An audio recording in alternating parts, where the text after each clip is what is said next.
Bonjour de l'ensemble, bienvenue dans cette 5e vidéo dans laquelle on va terminer la partie qui porte sur droit et permission car il nous restait 2 questions à ce niveau. Après on va passer aux commandes supplémentaires. On s'était arrêté au niveau de la 33e question et j'avais essayé au niveau de la 34e question de changer et de créer un groupe.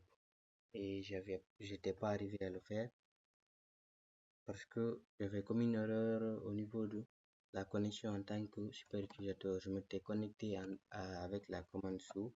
Après, j'ai précisé le bon mot de passe pour me connecter en super utilisateur. Mais là, il faut savoir que si je me connecte simplement avec la commande sous, sans rien ajouter de demande, je suis bien connecté en super utilisateur, mais je ne me connecte pas avec tous les droits super utilisateur.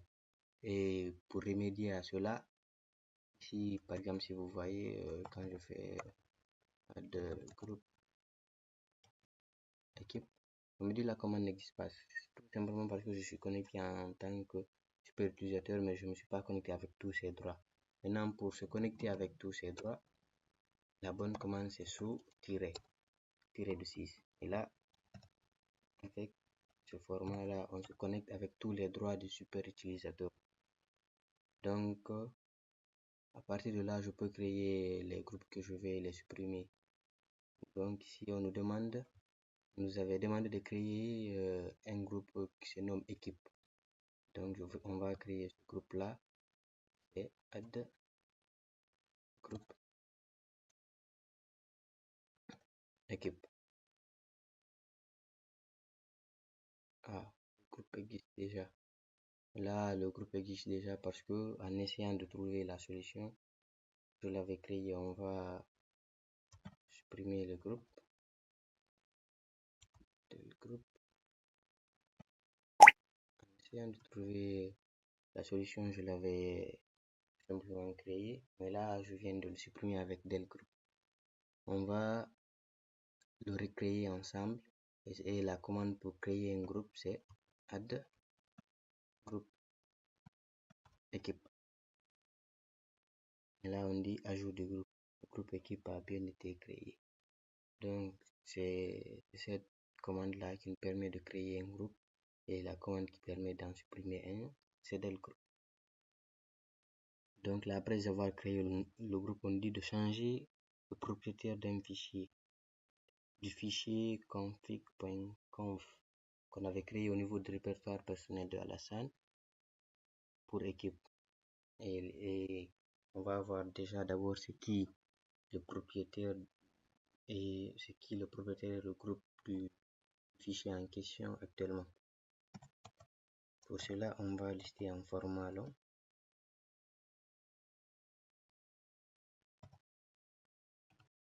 Et là, on voit que c'est Alassane qui est le propriétaire et le groupe auquel appartient le fichier, c'est Alassane aussi. Donc là, on nous demande de le changer. On a deux façons de le faire. On a deux commandes qui nous permettent de le faire. On avait déjà, on va utiliser une commande qu'on a déjà vue, la commande chown. Cette commande-là, on l'avait utilisée pour changer à la fois le propriétaire et le groupe. Et on avait fait comment? On avait eu à préciser ici, on a dit Alassane. La première partie, ça représentait le propriétaire. La deuxième partie qu'on avait mis ici, ça, on a dit c'est pour le groupe. Après, on a tout simplement donné le fichier en question, le fichier auquel on veut appliquer ces changements-là. Donc là, il faut savoir que chown aussi nous permet de changer simplement le groupe. La commande telle qu'elle est comme ça actuellement, elle change le propriétaire et le groupe. Mais là, comme on a dit ici, c'est pour le propriétaire et ici, c'est pour le groupe. Donc, si c'est pour simplement changer le groupe, on supprime cette première partie-là qui concerne l'utilisateur et le propriétaire. Donc là, avec cette commande-là, on peut simplement changer le propriétaire.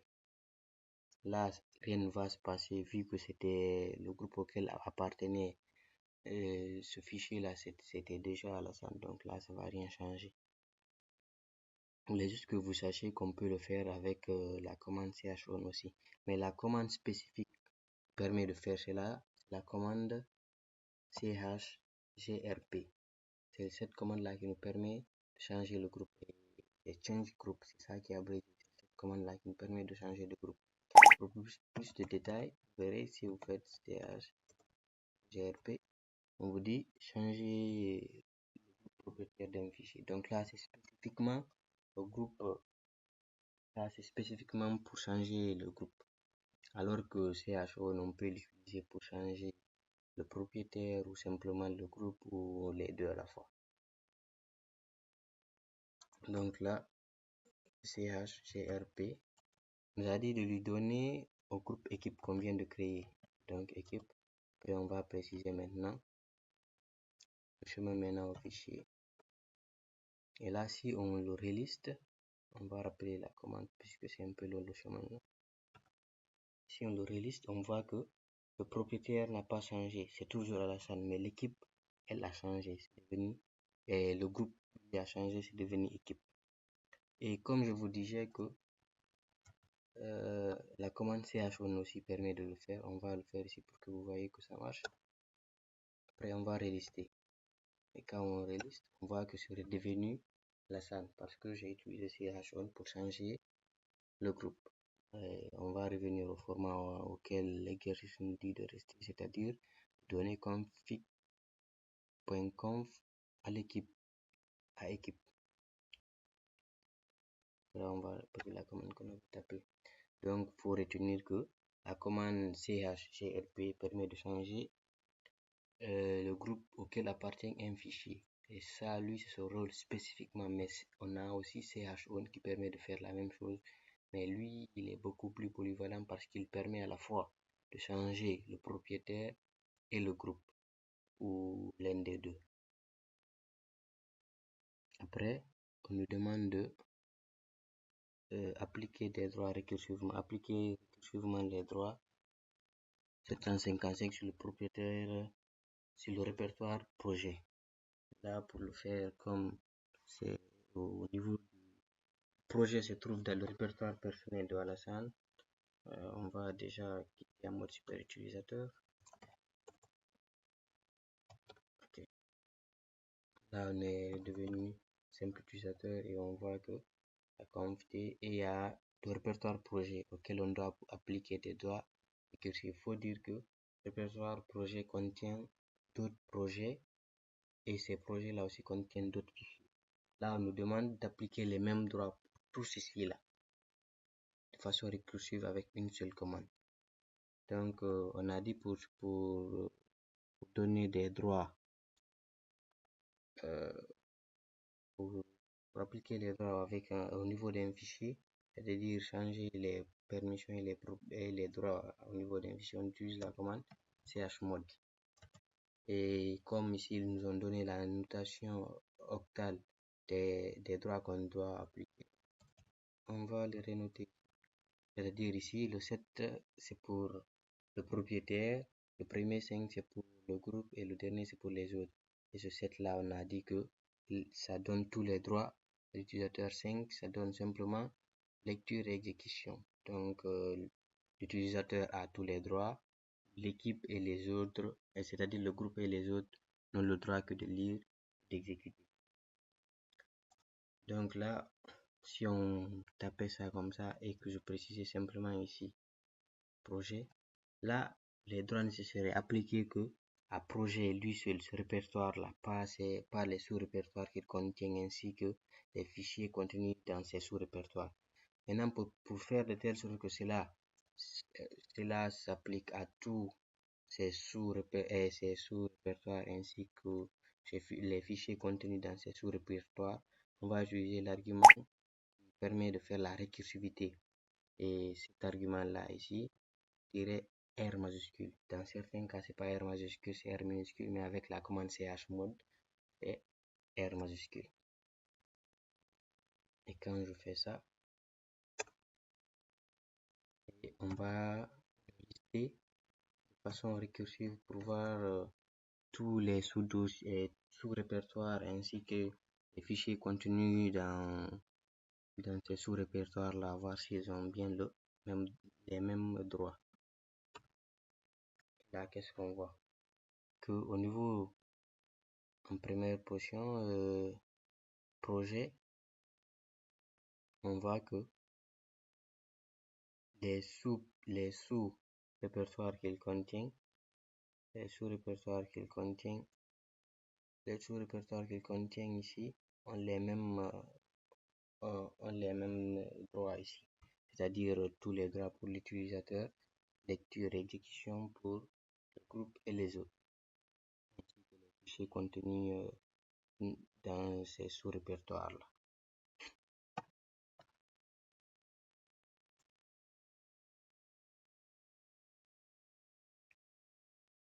Et est-ce que, voyons,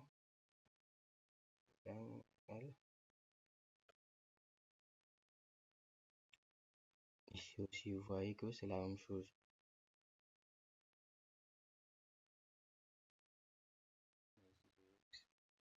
C'est simplement les répertoires qu'il contient que j'ai affiché, mais en ajoutant une erreur ici, ça m'a permis d'afficher les sous-répertoires ainsi que les fichiers contenus dans ces sous-répertoires-là.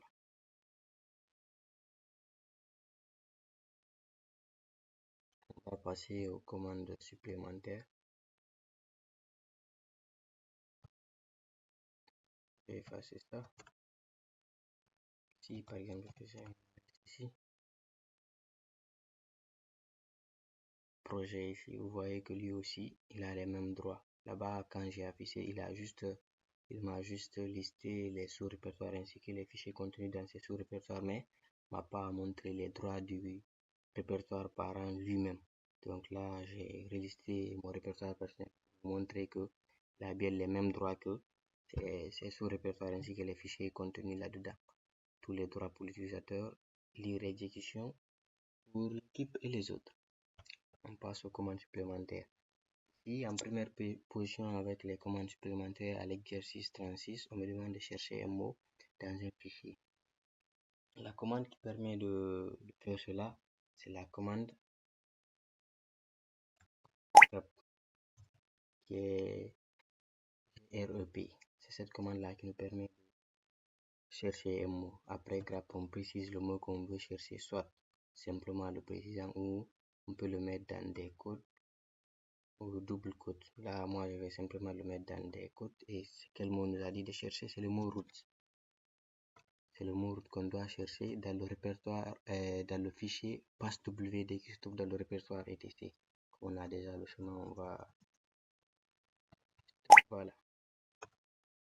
Et quand je fais cela, vous verrez que ici, il a parcouru tout le fichier passwd et la seule ligne qui contient le mot route, c'est cette ligne-là qui contient le mot route. Si je liste, donc je lis le fichier en question.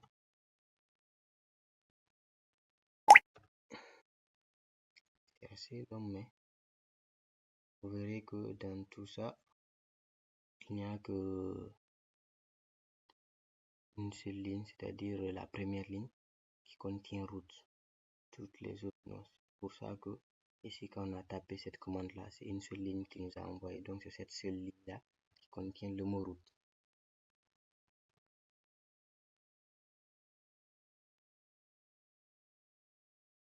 Après, on dit vérifier l'espace disque. Afficher l'utilisation de l'espace disque de toutes les partitions montées en format lisible par un numéro. Ici, pour afficher l'utilisation de l'espace d'un disque, c'est la commande df qui nous permet de faire cela.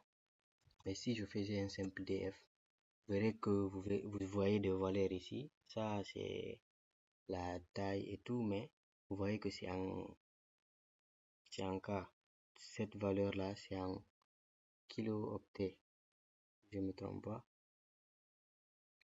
C'est en kilo-octets. Maintenant, là, ça, c'est pas trop lisible par un humain.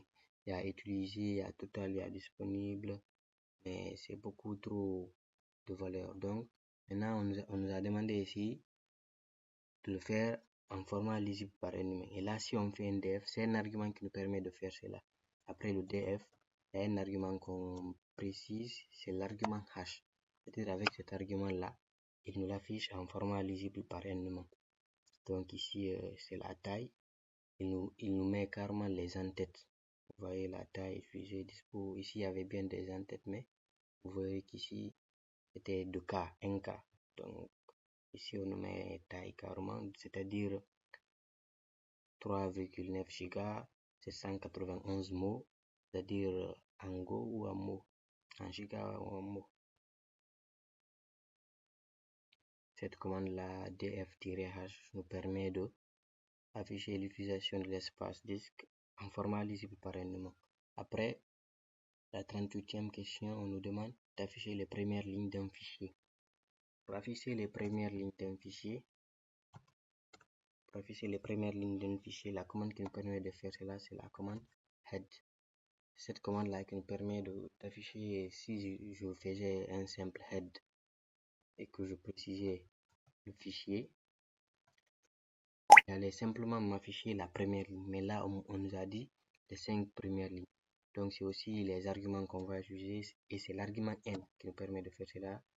L'argument n, après avoir mis l'argument n espace, on précise maintenant le nombre de lignes qu'on veut. Ici, c'est 5.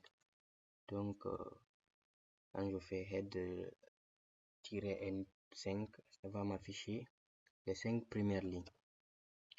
Et là, en haut, j'avais affiché passe WD et on avait dit que route, c'est la première ligne. Donc, vous voyez bien qu'ici, il m'affiche les 5 premières lignes. 1, 2, 3, 4, 5. Et si j'avais pas précisé ceci, c'est-à-dire j'avais pas mis l'argument n et la valeur du nombre de lignes que je veux, j'avais fait ça, il m'aurait simplement affiché tout, c'est-à-dire l'entête, la première partie. Mais si je veux qu'il m'affiche un nombre de lignes, c'est-à-dire les 5 premières lignes, c'est avec cette commande-là.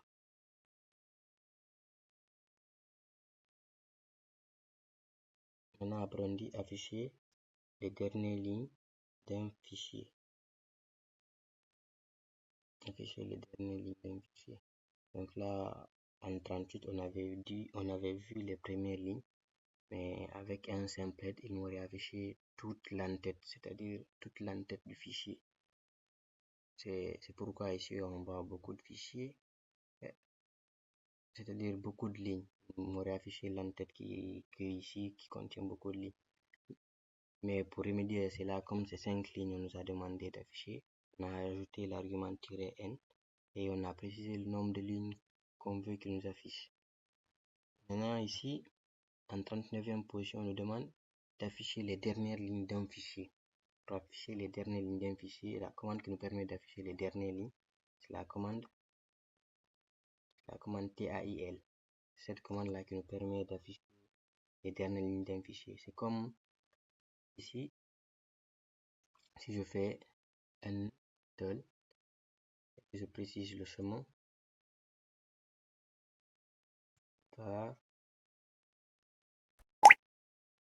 log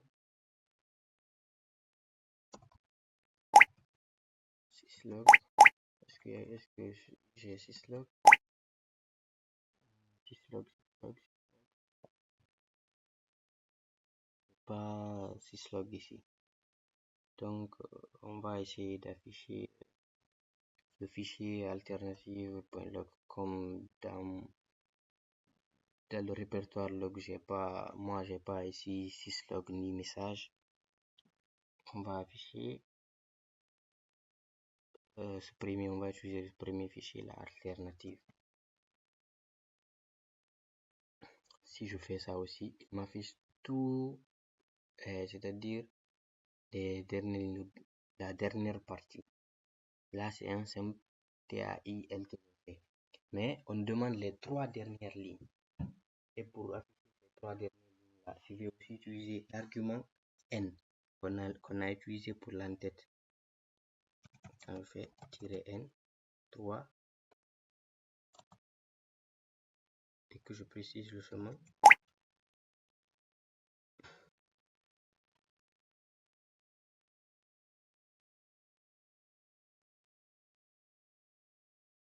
Dernière ligne. que c'est pas le fichier en question, peut-être que c'est une ligne assez longue qui se découpe en plusieurs. Donc, okay.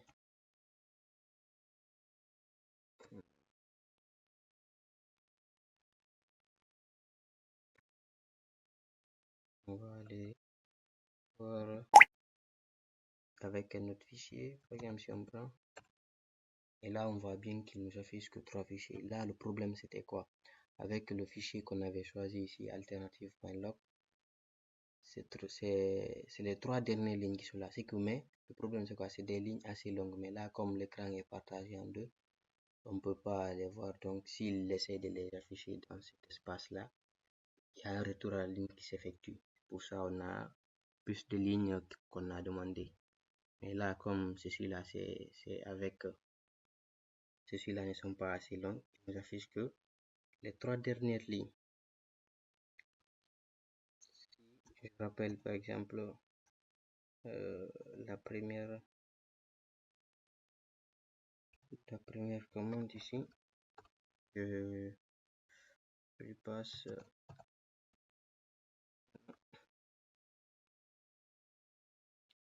Ok, là c'est bon. On a affiché les 3 dernières lignes d'un fichier. J'ai pas pu faire le même qui se trouve ici, mais j'ai fait avec ceux qui sont disponibles ici. Je vais commencer avec alternative.log, mais au niveau des dernières lignes de alternative.log, les lignes sont assez longues et le format de l'écran qu'on a ici est assez petit. Donc il y a eu des retours à la ligne qui ont faussé le nombre de lignes. Mais avec un fichier dont la fin contient des lignes courtes, ça marche. Parce qu'ici, on voit bien que avec dans le fichier config.log, ça nous affiche bien les 3 dernières lignes. Après, on nous dit la 40e question, comparer des fichiers. Pour comparer des fichiers, on nous dit créer 2 fichiers texte légèrement différents. Liste 1 et liste 2. On va d'abord créer ces fichiers-là. Et pour créer un fichier, on avait dit quoi? C'est la commande touch qu'on utilise et qu'on peut créer plusieurs fichiers à la fois. Donc, on va créer ceci.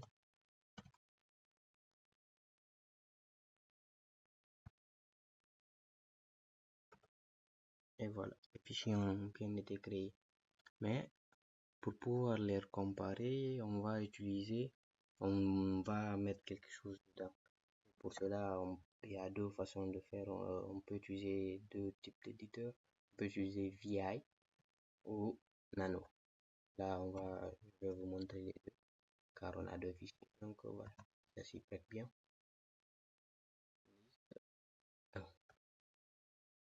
Pour rentrer en mode éditeur, on tape I.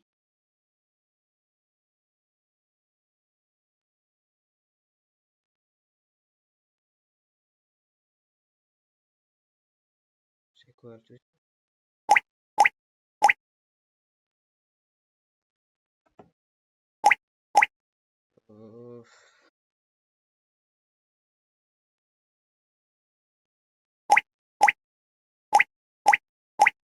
Je comprends pas.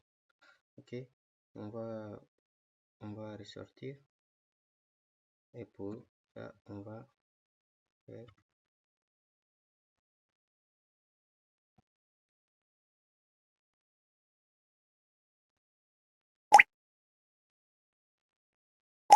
ça marche pas. Pourquoi? Pourtant, je tape I. C'est I qui permet d'entrer en mode éditeur, qui me permet d'écrire dans le fichier. Mais ça marche pas. J'essaie de quitter avec exit, mais ça marche toujours pas. Je vais carrément fermer ce terminal là et ouvrir un autre.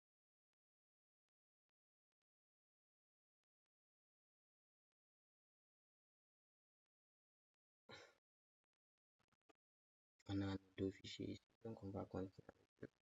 Parce on va voir pourquoi ça, non? ID permet un éditeur de texte. Donc, je vais éditer avec ça. Je ne comprends pas pourquoi ça peut marcher la première fois.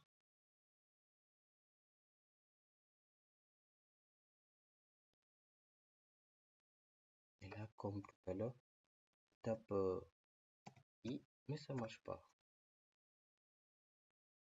Je tape I, mais ça marche pas. Pour passer en mode éditeur, exit aussi ne marche pas.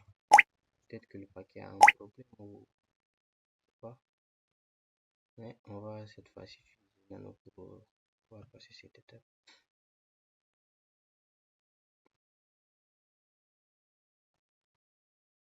Non. Et là, on n'a rien à faire, on a juste à saisir. Je vais mettre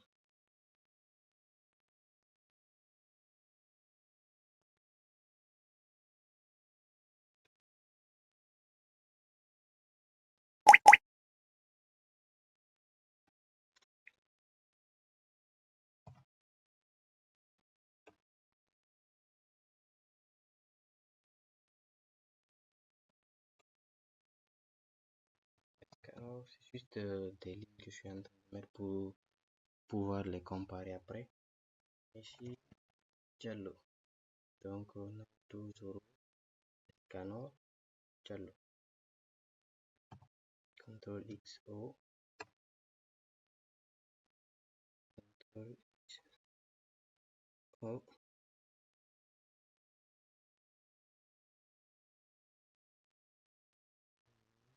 CTRL, je sais pas, mais qu'est-ce qu'il veut?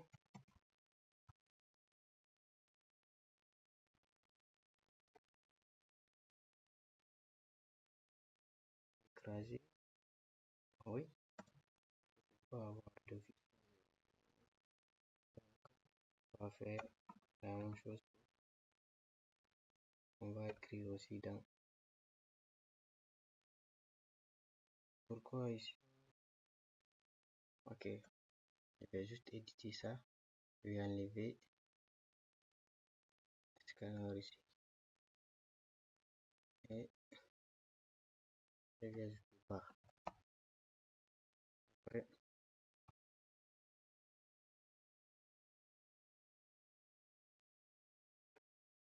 là, je vais simplement les fichiers, voir si je maintiens d'abord en première position. 4. Celui-là ne contient rien. Pourtant, c'est dans ça j'ai écrit en première position. 0 a bien quelque chose, mais c'est-à-dire le fichier 2 a quelque chose, mais il n'a rien.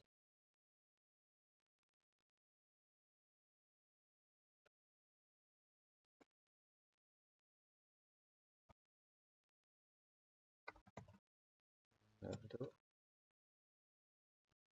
0, scanner,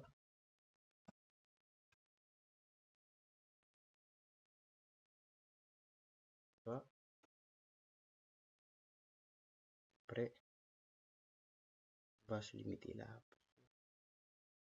Voilà.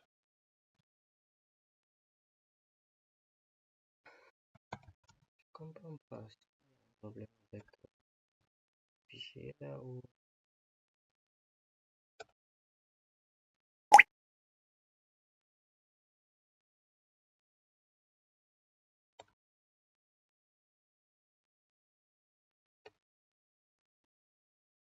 Voilà, les deux fichiers sont ouverts ici. On a 4, on a Naruto, Zoro, Scanner bas, Naruto, Zoro, Cello bas.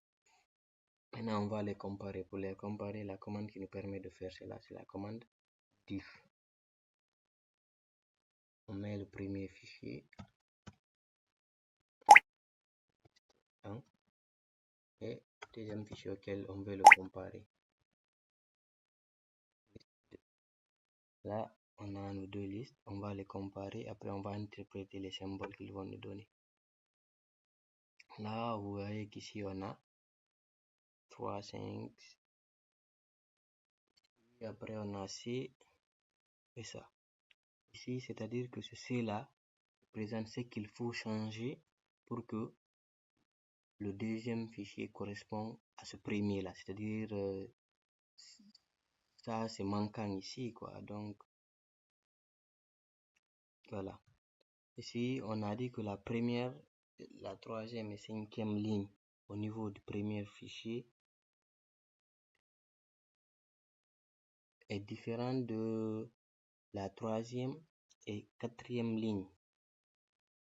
Troisième et quatrième ligne du deuxième fichier. C'est ça que veut dire ceci. On aurait pu avoir ici nd qui est delete, qui veut dire un mot a été supprimé, ou aussi a qui veut dire a été ajouté en plus.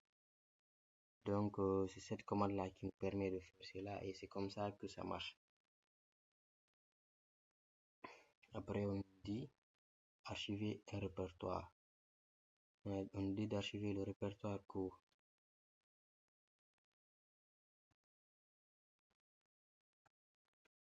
On dit d'archiver le répertoire court. Ici le répertoire court, de l'archiver et de le mettre dans backup, court backup, tar, gz et mettre tout ça dans tnp. Pour faire cela, la commande qui nous permet d'archiver un fichier, d'archiver un répertoire, c'est tar.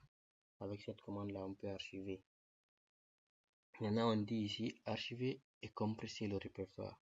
Ici, pour cela, c'est les arguments qui vont nous aider parce que tar simplement sans des arguments précis va juste nous servir à créer une archive. Par exemple, si je fais un C, que c'est cela, c'est un argument qui dit que ici on crée l'archive. Maintenant F, ça dit qu'on parle d'archive. C'est F là, il est toujours présent au niveau de toutes les commandes tar qu'on aura fait. Il y a d'autres arguments qu'on peut ajouter comme le V qui va après nous lister ce qu'on a ajouté ou tout ça. Mais si c'est pour créer juste une archive simple, on aurait pu se limiter là. Mais on nous a demandé de compresser. Et comme c'est accompagné ici à la fin de point gz, donc c'est au format gzip. Pour cela, on va ajouter ici un z qui va permettre à la commande tar, qui d'habitude à mode normal permet que de créer des archives, de créer et de compresser en même temps. Donc là, après, on va mettre maintenant la destination ou l'emplacement où on veut mettre l'archive et le nom qu'on veut lui donner. Ici, c'est court backup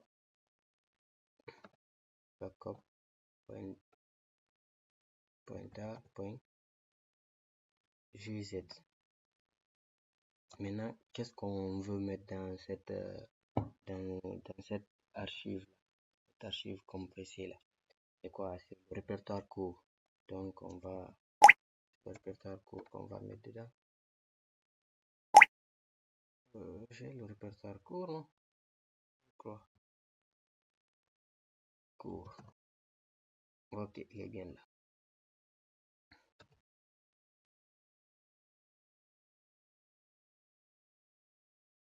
Oh, au début. Ok. Au début. Des noms de membres. Suppression, ok. C'est cette partie-là qu'on nous demande de supprimer. J'ai fait ça pour voir que s'il se trouve réellement dans mon répertoire personnel. Donc là, il a bien été archivé.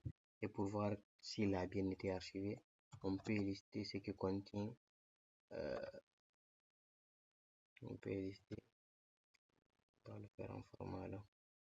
Simplement lister. Et on le voit au début ici. Il a bien été archivé ici en cours backup .tar.gz.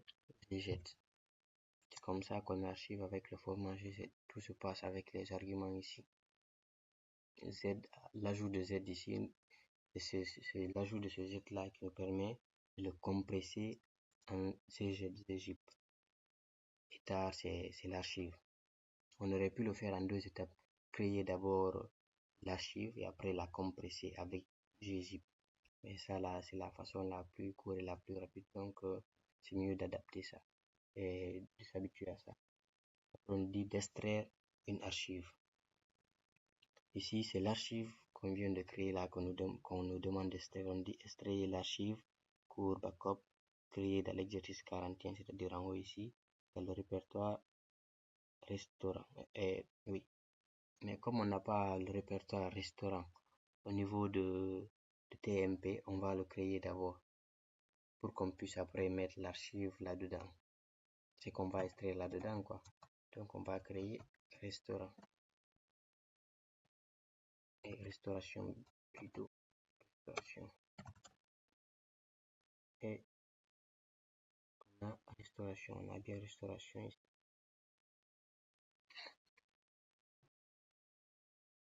Mais restauration, c'est pas ici qu'il aurait dû être. Donc, je vais le supprimer ici.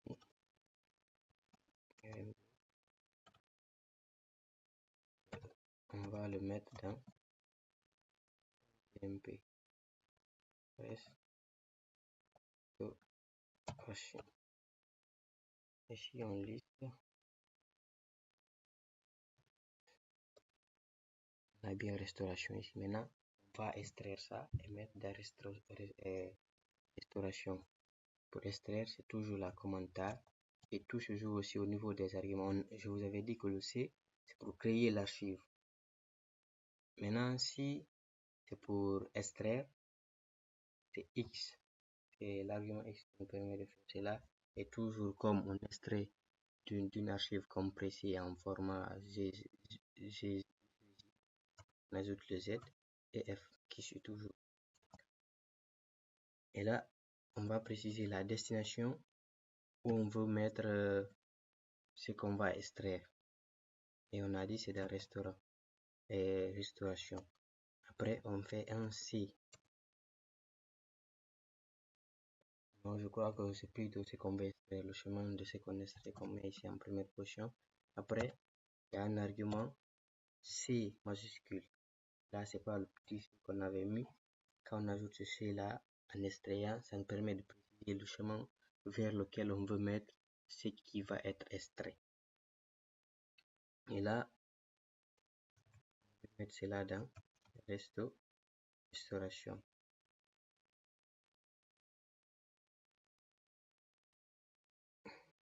Là, ça a bien été mis dans restauration. On va essayer de lister ce que contient restauration. Voir.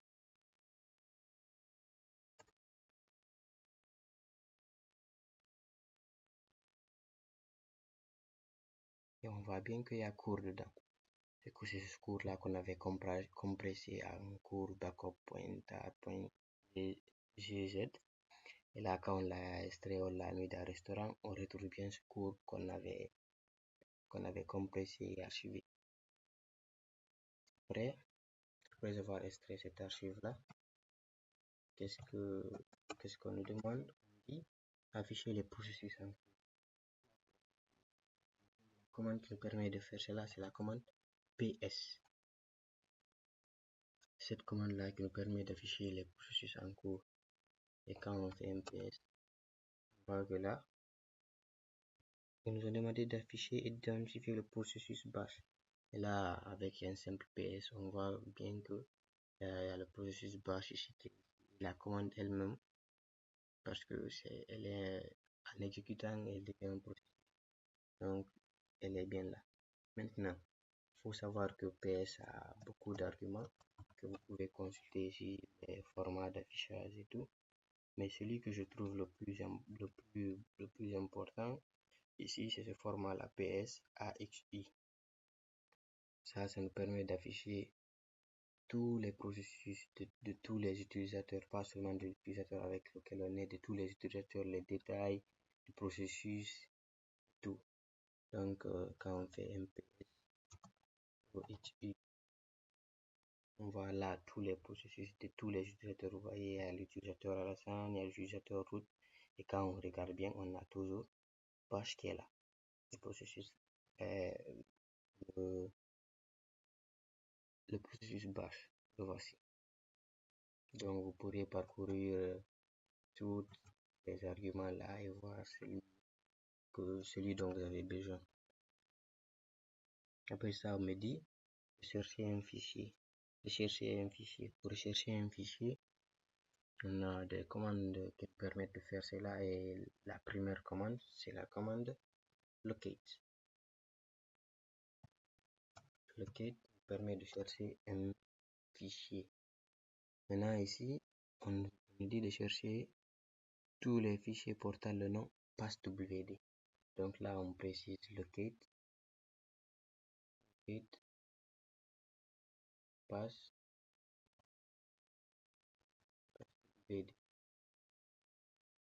Qu'un fichier de ce type.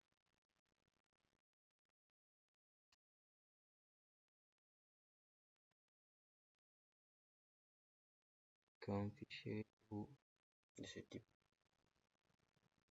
Bon, cette commande là, normalement, quand on fait feed file by name, chercher un fichier par son nom rapidement.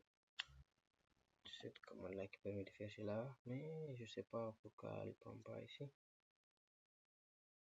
Chercher, d'accord. Et on a aussi une autre commande qui nous permet de faire cela, c'est la commande find. Et le problème avec find, qu'il faut préciser, c'est-à-dire dans le répertoire dans lequel il faut chercher. Si c'est à partir du répertoire racine, vous figurez bien qu'il va parcourir tous les répertoires là-bas pour chercher ce que vous lui demandez de chercher. Là, ça va devenir assez énorme.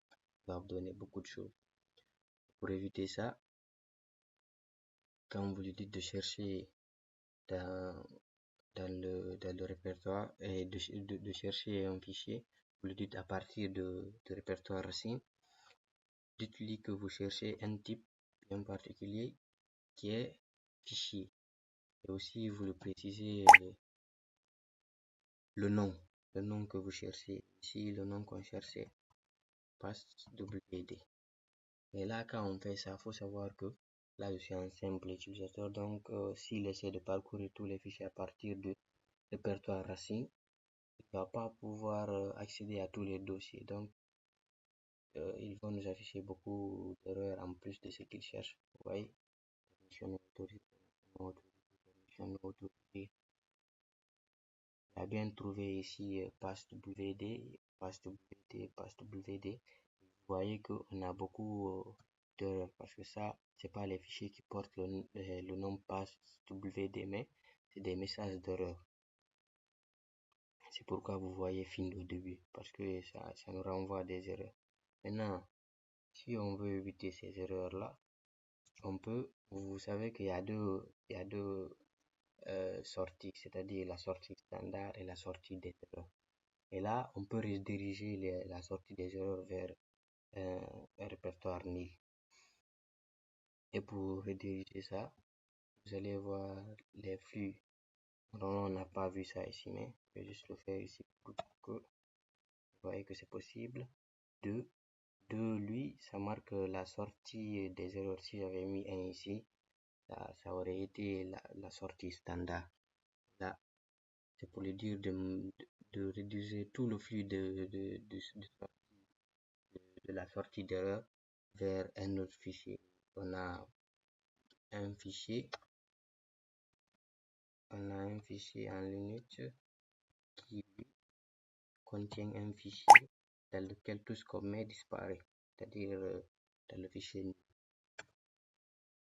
Quand je fais ça, vous voyez qu'il ne m'affiche que les fichiers qu'il a trouvé qui portent le nom passwd. Voici ça. Mais c'est avec la commande locate. Normalement, locate devrait marcher, mais je ne sais pas ce qui n'a pas marché. Je vais essayer de vous le dire à partir de la séance prochaine. Parce que là, je vois pas exactement c'est quoi le problème.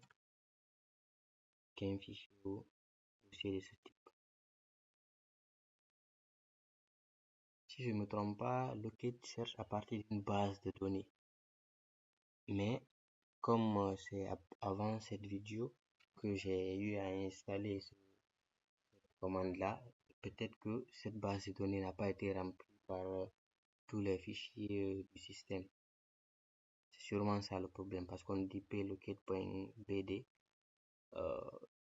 aucun fichier ou dossier de ce type. C'est-à-dire, je pense que c'est totalement vide, quoi. Sinon, normalement, il aurait dû nous afficher tous les fichiers passwd. Et là, je vais essayer, par exemple, locate, de chercher, par exemple, home. Parce que là, on me dit tout, c'est sûrement c'est la base de données qui n'a pas été remplie. Sinon, normalement, c'est la commande. Vous pourrez utiliser la commande passwd pour faire cela. Comme depuis que j'ai installé, je crois que la machine n'a pas été redémarrée, donc la base de données n'a pas eu le temps de se remplir. Donc voilà, c'est ça le problème. Sinon, on passe un locate après le nom du fichier qu'on cherche aurait largement suffi. Qu'on a vu en haut ici, c'est un peu plus compliqué, mais ça peut faire l'affaire aussi, la commande find.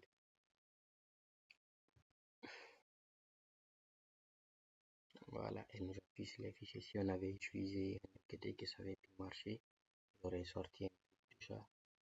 C'est là que se termine les commandes supplémentaires et on va arrêter là cette 5e vidéo et à partir de la 6e vidéo, la dernière vidéo, on va voir tout ce qui concerne l'installation de paquets. Parce que je vous ai dit que ici, tout de suite là, si vous vous souvenez, je vous ai dit je viens d'installer Pocket là parce que cette commande là n'était pas là, elle est introuvable, donc j'ai dû l'installer. C'est à partir de cette partie là que vous allez comprendre comment cela marche exactement. Donc on va arrêter là cette vidéo.